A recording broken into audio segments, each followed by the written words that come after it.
Assalamualaikum warahmatullahi wabarakatuh. Selamat siang, salam sejahtera bagi kita semua, rekan-rekan sekalian. Saya berharap semoga Anda semuanya sehat walafiat. Demikian juga saya, insya Allah. Selamat bertemu kembali pada mata kuliah kita, Strategic Studies atau studi strategi.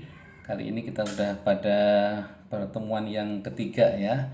Mohon maaf kalau misalkan video pertemuan kita yang kedua cukup panjang, tapi insya Allah kita akan sedikit shorten ya untuk yang pertemuan pada hari ini ya. Sebenarnya untuk topik pertemuan yang ketiga ini adalah studi kasus dari apa yang menjadi materi kita pada pertemuan yang kedua ya, tentang persepsi dan mispersepsi. Tentu karena ini case study, maka nanti akan fokus pada strateginya itu di mana dalam kasus ini gitu ya. Jadi ini ada sebuah artikel yang menarik sekali dari Newspaper International. Saya lupa nama ininya ya, tapi sebentar ini di sini nih ya, di Brookings ya, ini semacam hasil kajian riset gitu ya, tapi dia sudah merupakan publikasi gitu ya. Nanti kita akan pelajari di sini. Jadi kita kembali dulu secara general ke PowerPoint saya. Jadi case study kita adalah Mr. Putin and the Art of the Offensive Defense, Observation and the Crisis in Ukraine and Crimea.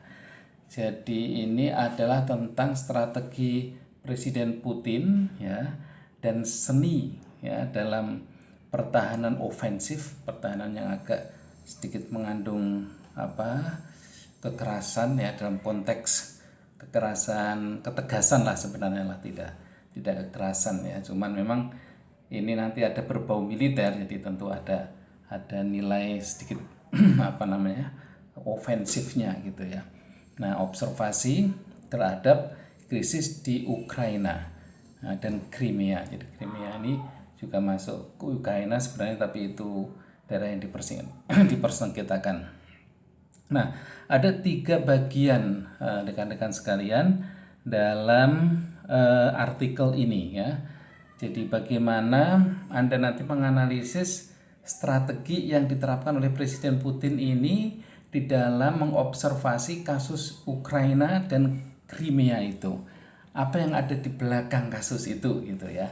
Jadi yang bagian pertama dalam artikel yang di Brookings ini itu menjelaskan ya, artikel ini ditulis oleh seorang wartawan sekaligus scholar ya, namanya Fiona Hills ya. Anda bisa lihat di sini in part 1 of her series. Her ini maksudnya Fiona Hill, on Vladimir Putin thinking.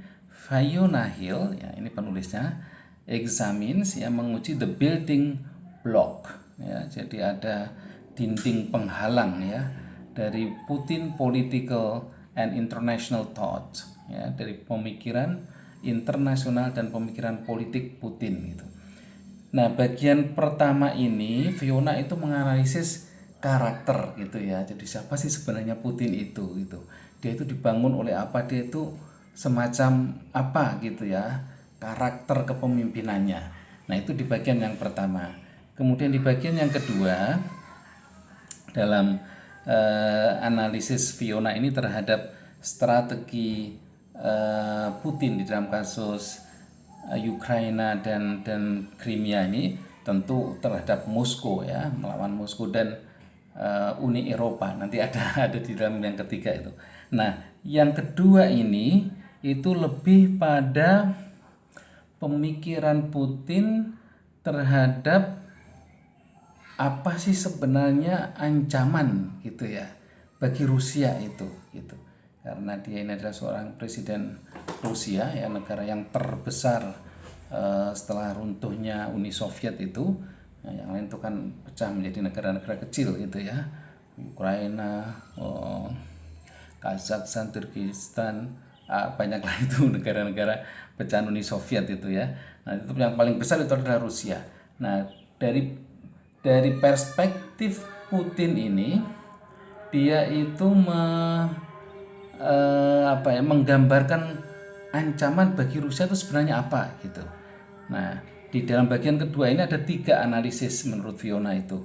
Jadi yang pertama, first and most obvious, ya, di kalimat yang kedua di dalam paragraf ini itu adalah threat to territorial integrity. Ya, jadi bagi Putin ancaman terhadap integritas negara itu, ya, teritorial negara itu yang paling utama gitu ya, dan masih yang sangat nyata gitu.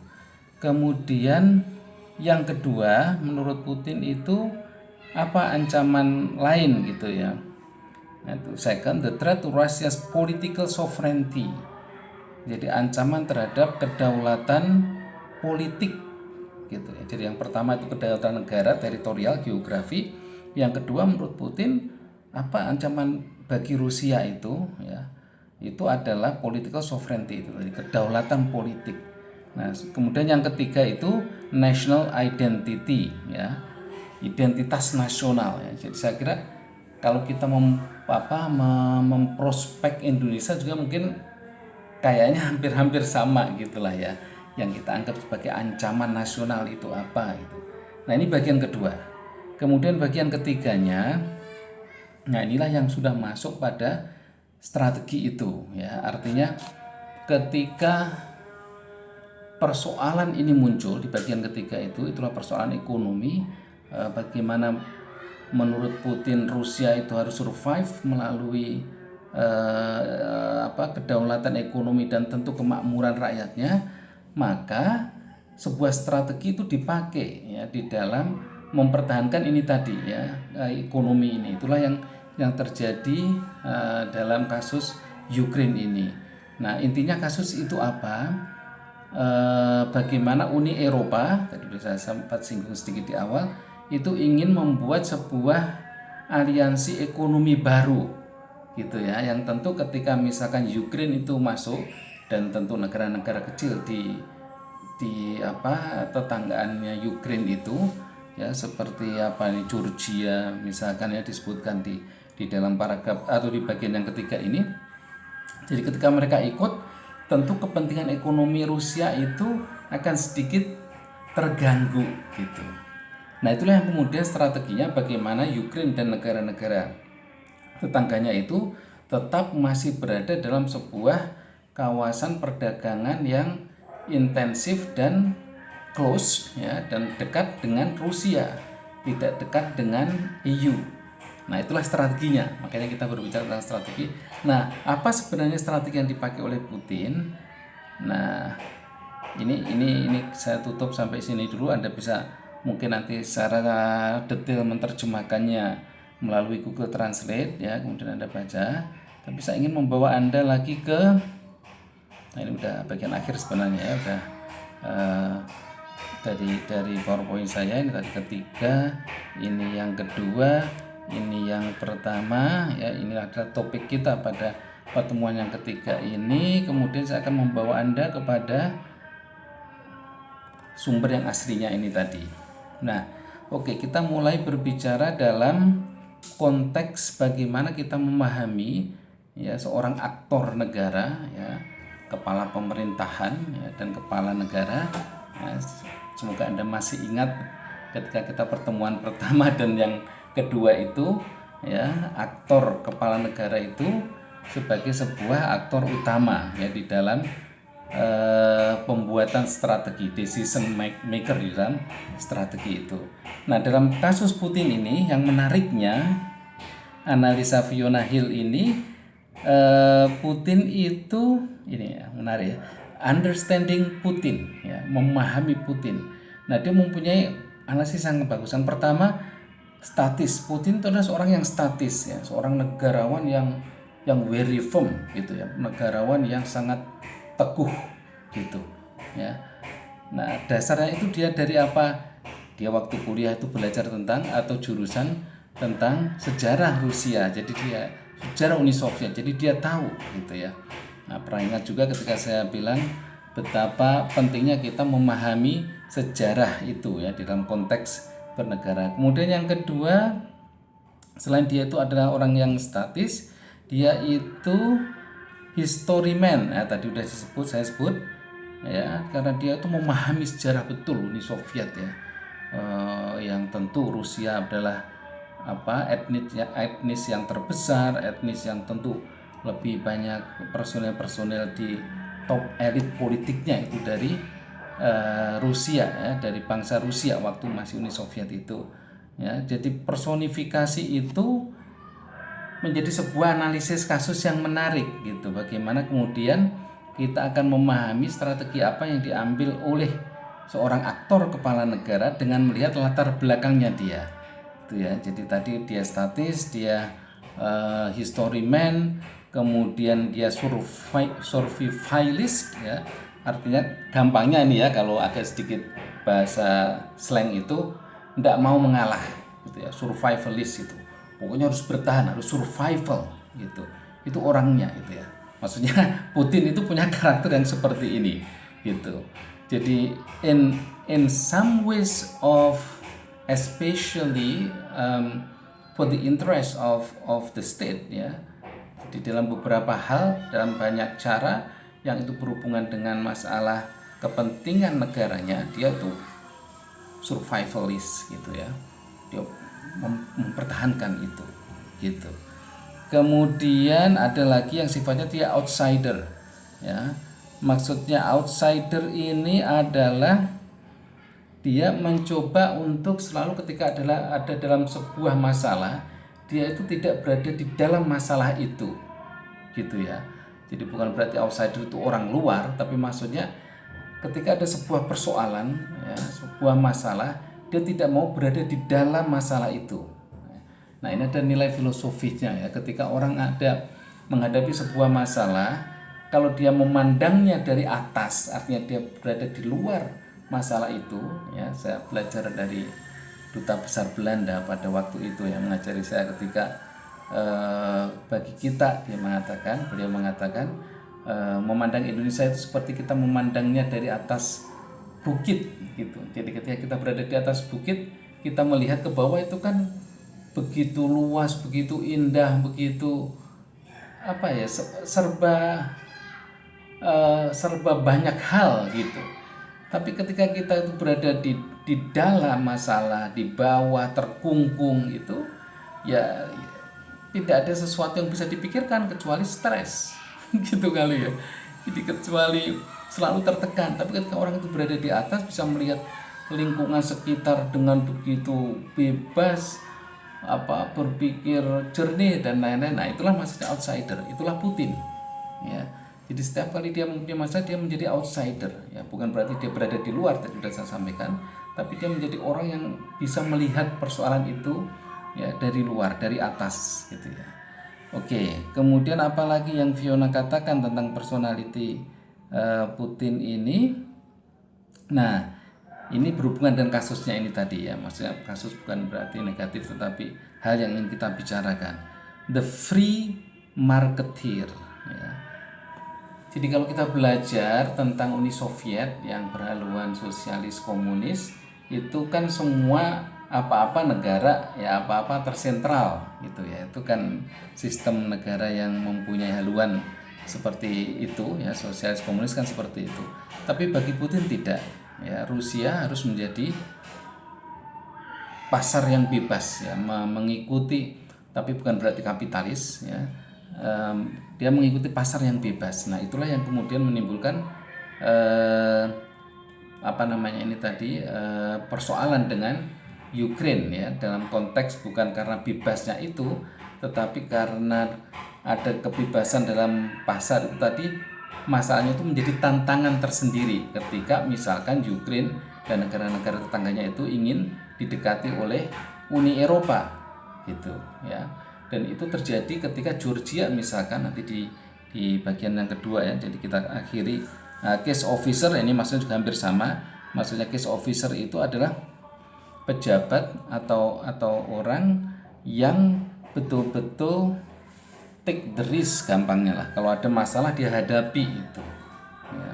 Nah, ini dia dapat ketika dia mendapatkan maksudnya karakter itu, case officer itu dia dapatkan ketika dia bergabung dengan KGB, ya itu kan intelijennya Uni Soviet pada saat itu, dan tentu itu adalah orang-orang yang bukan orang biasa yang bisa ada di situ gitu. Jadi dia berani mengambil masalah gitu ya.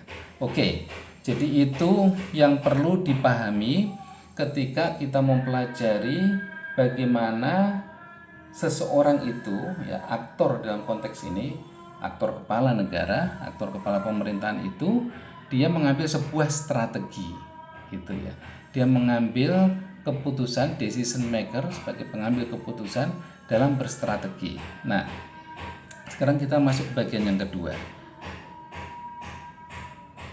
Jadi masih sama dalam, waduh ini maafin agak noisy ya, padahal tadi saya udah berpikir sudah tidak ada banyak suara, tapi oke lah. Jadi semoga masih bisa ditangkap dengan baik suara saya.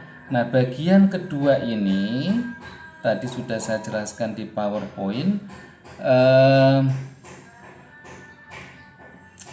no, the voice is not good. Ini yang berkenaan dengan bagaimana Presiden Putin itu mempersepsi, ya, ancaman-ancaman yang di dalam persepsi beliau itu membahayakan bagi Rusia. Ya, tadi sudah kita sebut di dalam PowerPoint dan ada di dalam paragraf pertama ini. Yang pertama tadi apa gitu ya, masalah geografi teritorial, ya, integritas atau kedaulatan teritori. Yang kedua itu kedaulatan politik, ya, dan yang ketiga itu adalah identitas nasional. Jadi tiga hal itu yang menurut Putin merupakan ancaman yang dihadapi oleh Rusia pada saat ini juga gitu ya. Kalau ini sebenarnya artikel ini, Brookings ini ditulis pada dan isu atau kasus dengan Ukraine ini terjadi pada tahun 2014 ya.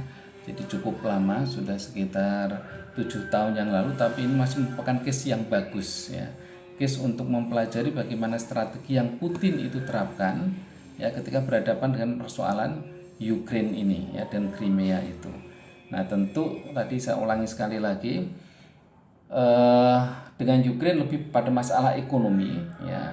Nah, strategi yang dipakai ketika berhadapan dengan Ukraine ini, dia, maksudnya Presiden Putin dan Rusia ini tidak mau seperti apa yang dihadapi ketika dengan Georgia ya. Jadi waktu itu lebih banyak pendekatan soft gitu ya, ketika misalkan mereka lebih cenderung pada Europe atau bahkan cenderung ke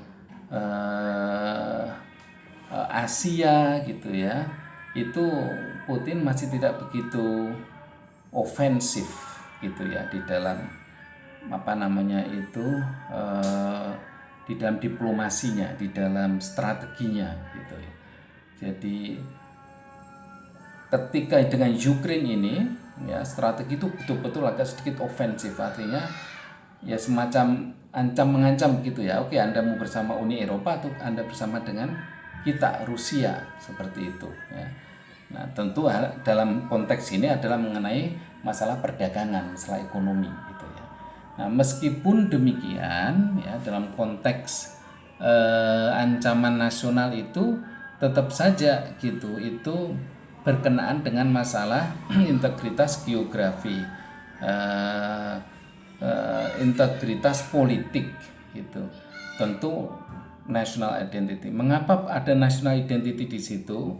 Nah, ini nanti Anda bisa baca sampai ke bawah dari artikel ini jika ada waktu.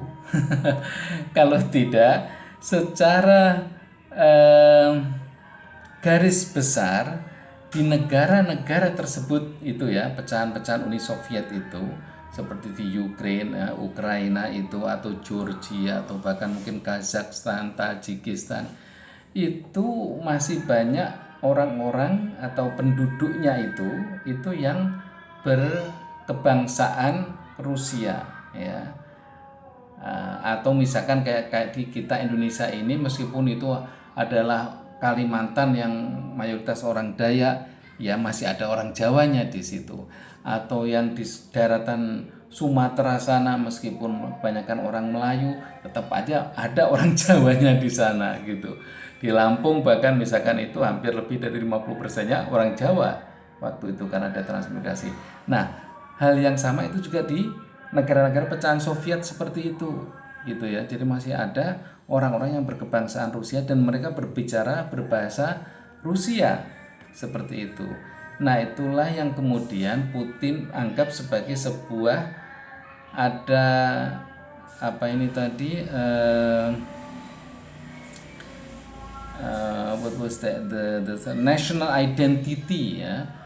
Maksudnya identitas nasional Rusia itu masih ada di negara-negara pecahan tersebut gitu ya.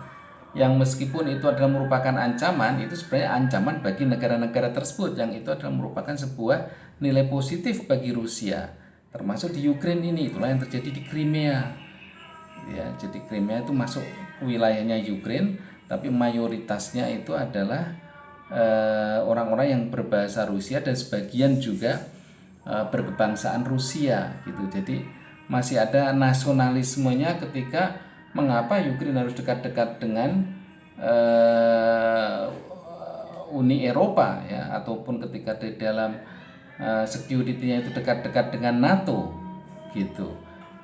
Jadi akhirnya ya mereka tetap ada sebagian orang yang ini tadi ya, sebagian orang yang tinggal di sebagian dari warga negara Ukraina, terutama yang mereka tinggal di Crimea itu ya mereka lebih cenderung kepada Rusia gitu, dan itulah yang dimainkan oleh Putin ya, itulah yang strategi yang diambil oleh Putin. Ingat ya, Anda ada orang Rusia di sana, ada orang yang berbahasa Rusia banyak di sana gitu ya, meskipun itu ada di negara Anda gitu, tapi kecenderungan mereka ada di dengan Rusia seperti itu.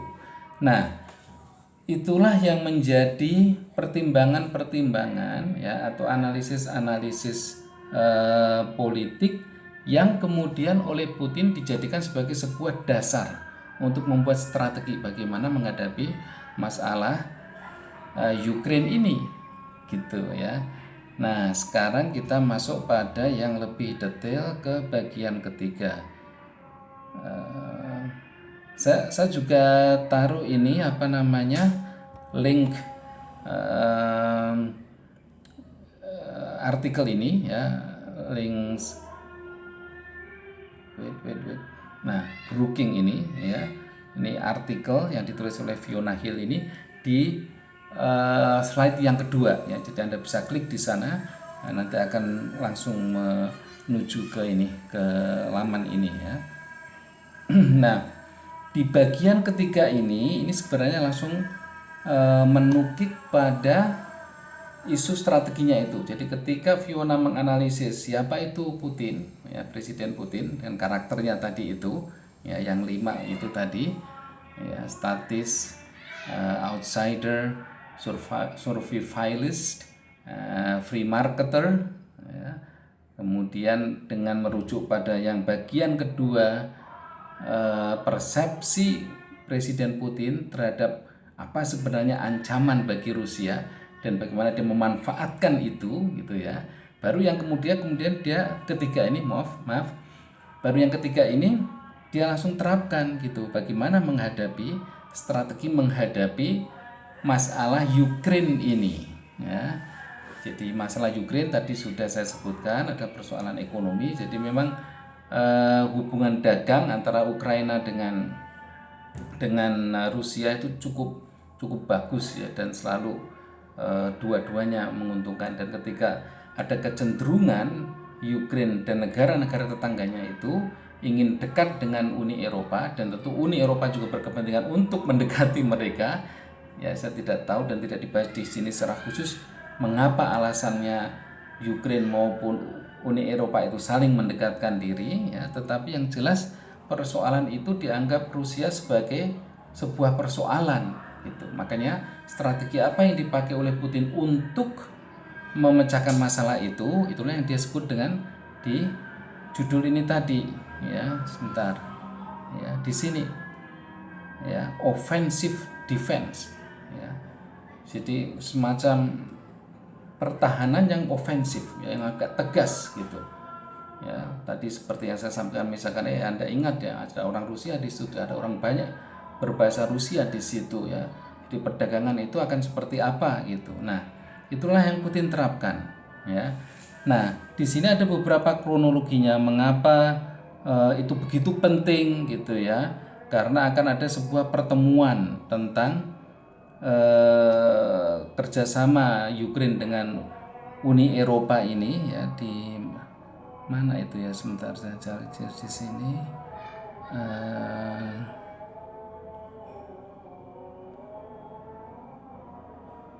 No, it's somewhere di sebuah kota gitu ya. Tapi untuk menjelang itu kalau nggak salah pertemuan itu akan terjadi pada tahun 2016 ya. Sementara krisis ini ya terjadi pada tahun 2014 gitu.